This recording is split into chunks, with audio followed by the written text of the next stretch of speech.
Hey, good morning.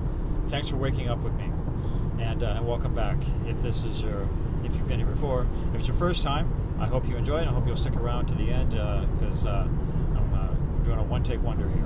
So yesterday we touched on some things that were kind of a sensitive subject, and I want to get back on that just a little bit because I rewatched the video a few times before I posted, and I want to touch back on a few things that I overlooked. First, a little bit of an explanation on even that. So far, I've been doing this first week has been one-take adventures, and it's hard to get it right. It's hard to get it all said. It's hard to not exclude things that I want to make a point of. So I'm learning video. I'm learning video editing, and I'm going to be playing with that possibly on this video. If you see a jump cut, you'll know that I chose to edit this one out a little bit. But back to my point. So yesterday's subject was mostly about, is it possible that we erase racism within our lifetime? And if I didn't make it clear, I think it's possible. I do think it's possible. I think it's a possibility. I also think that it's really up to all of us individually to start making a difference and to open our minds and our hearts and our souls to people all around us that may be a little bit different than us. And I'd like to take it a step further. Not just racism, but prejudice overall.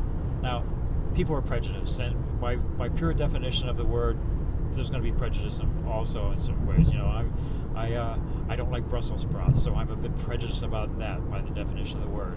But what I mean more so is the general sense, more what we think about, which is, the amount of tolerance or lack of, and whether it's race or it's religion or it's gender preferences or it's any of those things, it's about how we look at people and how we might exclude people from our lives that may actually be really good people. And I'm going to end up doing a video or two or three or four just about the difference of allowing people into your life and seeing how it is if you just scratch the surface a little deeper. We touched on that a day or two ago, and I'm going to come back to that one. But before I get too far off track, I want to go back over something that I mentioned during the middle of the video, and that is that my ex-wife, we met in 2006, and she was Latina, so I had definitely been dating outside my race for several years. That's a little misleading. Let me be more clear about that. I've been dating outside my race since I left home. And it's not because I waited to leave home to step outside my race, but more what it is that it's when I left my roots, the town I grew up in back in the Midwest. And I moved out to Colorado Springs, and it was a much larger city. I'm from a very small town, and it was completely different. It was the end of disco, so there was that going on, and there were all kinds of changes going on back in those days. And being in a larger city exposed me to a whole different thing. I joined the Air Force there, was in the Air Force for a few years, got exposed to even more diversity than I'd ever seen in my life, working literally side by side with people from Guam and Puerto Rico, and people who had traveled, people who were in the military who had traveled, to a variety of places. Unfortunately, the Air Force, which I joined to travel and see the world and know more about people because I was already curious about people at that point, the Air Force sent me to Southern California, and that's where they left me. So after a few years, I finally got out because that's not what I joined for, and there are a few other reasons. But it was a great experience. I learned so much from it. I learned so much about people, and that was what put me a little bit on my journey at that point. And then there's been a variety of other turning points. But even when I was living in that small town in Southern California, outside the Air Force Base, I lived with for a while a woman from Vietnam. She was a refugee, and her two children, and that was incredible, and onward from there. So at this point, I've been single or a bachelor far more than I've been married, and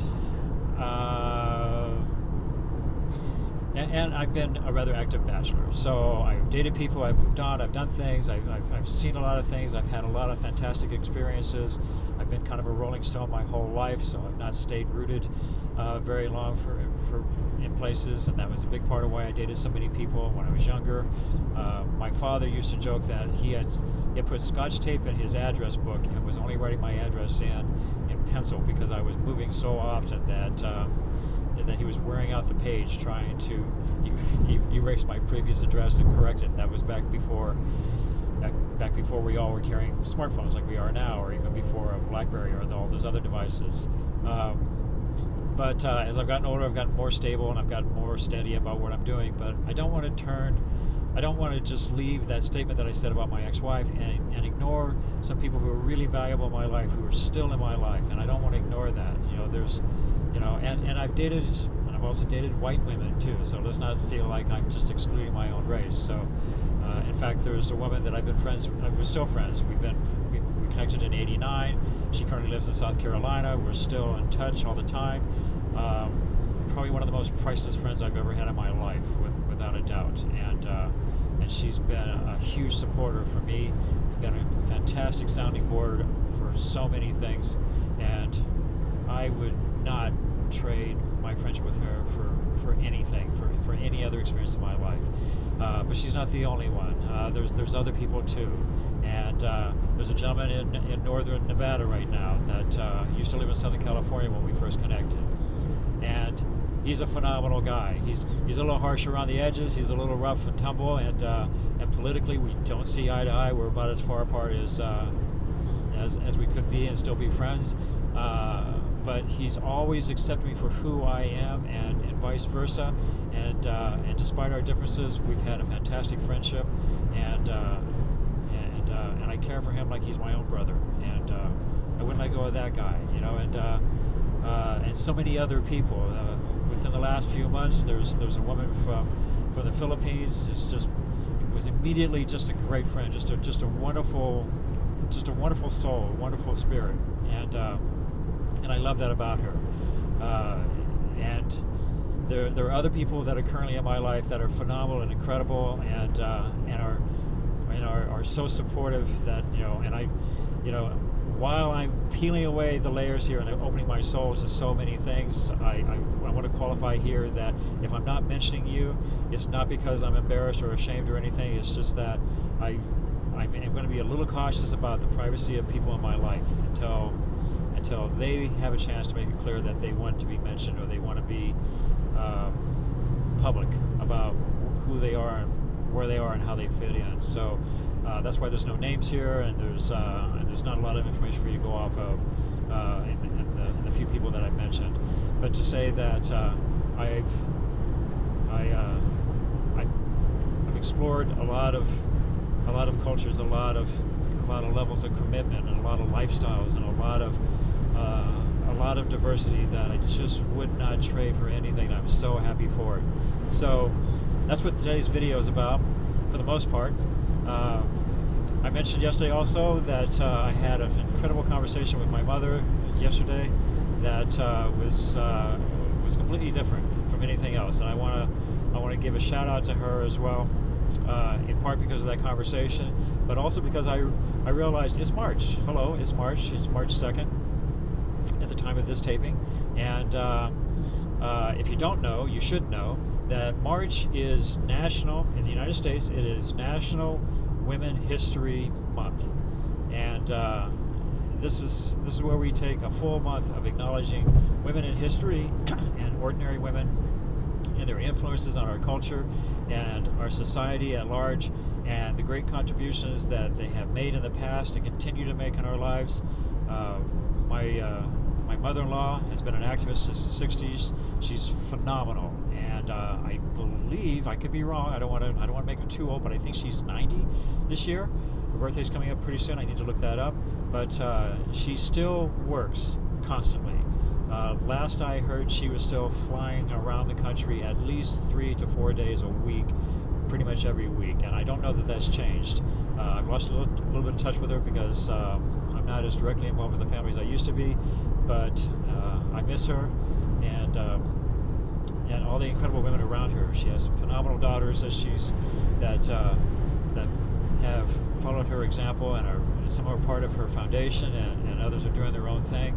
There's nurses and teachers and activists and organizers and community service people, and that's just within the women in her family. There's also a doctor and a lawyer and a chef, and just some really incredible people in her family, and she's done amazing things here in Southern California and across the nation, for that matter. She's a Presidential Medal of Freedom recipient, and And I promised I wouldn't mention names, so I'm not going to say. But the point is that there's incredible people, and I can tell you from being around the family and being around her organization, the little bit that I was, that there are countless other women who are contributing to good causes in our nation, and that's just my exposure through her. And there's countless nonprofits out there, and volunteer foundations, and business owners that are for profit, and housekeepers, and babysitters, and nurses, and doctors, and lawyers, and women are in every single walk of life within our society. They're scientists. They work for NASA. They work for JPL. They're not just domestic servants. They're far more than that. They're incredible, and if nothing else, we wouldn't be here without women. It's just physically impossible. Still, I know cloning's come a long ways, but we would not be here if it were not for women. And even if you're developing cloning, a woman brought you here first. So thank you. Thank to all of you. Thank to all of you who have contributed to the planet, really. So that's my little shout out for that. I see in well over 10 minutes. I'm trying to cut these shorter, and I'm not having a very good time in doing that, so I'm going to cut this short right now. Thank you for waking up. If you're not a subscriber, I hope you'll hit that button after this conversation and tune in for others. I promise we're going to cover a lot of different topics, a lot of ground, and if this wasn't for you, then hopefully the next one will, or the one very soon after that, or maybe one of the previous ones will be. So, hit that subscribe button and keep checking in. I'm going to do these videos every day for at least a year, maybe longer. We'll see how it goes. I can tell you right now, my mind is on fire. I'm so over. I don't want to say overwhelmed. I'm overjoyed at the opportunity that this is providing me to get my message out and to hear yours back. And if nothing else, give us all a voice to speak from, because it's important, and it's not just about. It's not just about me at all. It's about the community I live in. That's really what it's about. That's what waking up is about. It's about seeing the world with my eyes even more wide open than I thought I already had. So I'm doing it more, and I'm doing it more every day, and I'm appreciating life that much more every day. And it just seems to just be building on the good things in my life. So I hope you'll join me on the journey, because isn't that what life is? It's more the journey than the destination. So let's wake up together. See you tomorrow.